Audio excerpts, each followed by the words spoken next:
Tony Gonzaga, ibinandera si Baby Polly. You are the greatest reward I've ever held in my arms.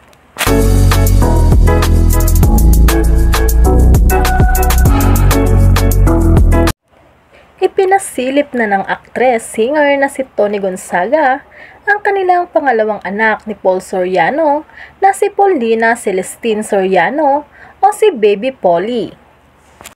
Sa kanyang Instagram account ay isang video compilation ng kanyang pregnancy journey ang ibinahagi niya upang formal na ipakilala sa publiko ang kanilang baby girl.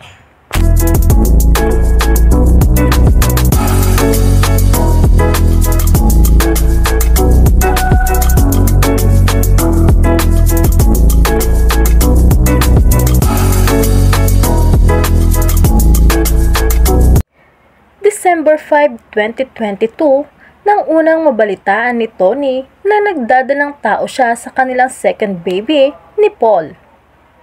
Ipinakita rin sa video ang unang beses na nakita ni Seb, panganay nilang anak, ang kanyang little sister. You are the greatest reward I've ever held in my arms, saad ni Tony sa kanyang caption.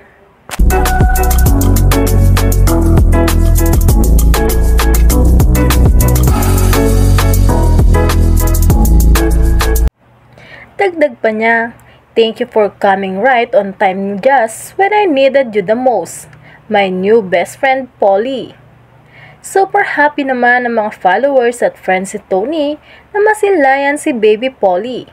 Kaya naman umulan ng congratulatory message sa comment section ng kanyang post. Matatandaang noong August 11 nang ipinanganak ni Tony si Baby Paulina. Ang magandang balita ay binahagi ni Paul sa kanyang Instagram page.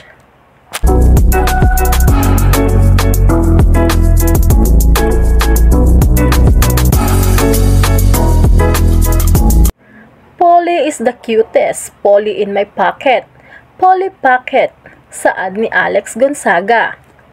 Comment naman ni Mariel Rodriguez, "Nakakaiyak, can't wait to meet you, Polly."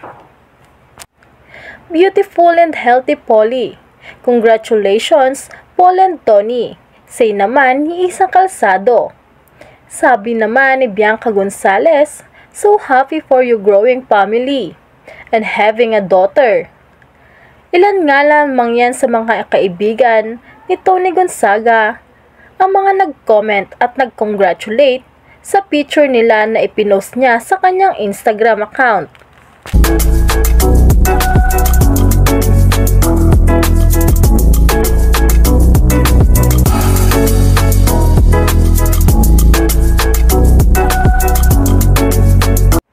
Super happy naman ang mag-asawang sina Mami Pinti at Daddy Bonoy Gonzaga matapos masilayan ng kanilang apo na si Baby Paulina Celestine.